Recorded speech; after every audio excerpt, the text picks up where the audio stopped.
šī gadījumā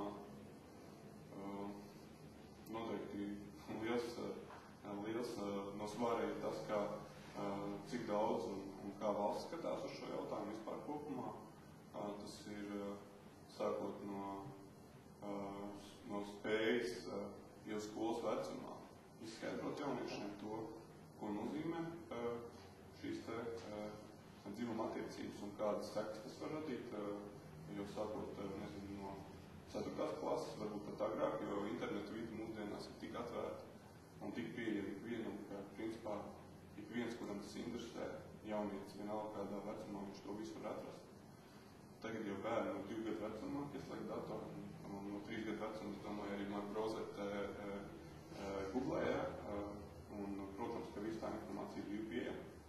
Un noteikti šeit tālākais darbs ir tiešām par šo jauniešu izglītošanu un par to, lai arī tais gadījumos, varbūt, kad ir iestājusies šī grūtniecība diezgan agrā vecumā, varbūt tomēr pārdomāt, ja tie 16 gadi, 17 gadi, varbūt tas tiešām nav pats ārkārtējākā situācija, un vecāki var palīdzēt tiešām arī šiem jauniešiem jau pienācīgi, varbūt arī šos jaunos cilvēkus izaugsmē.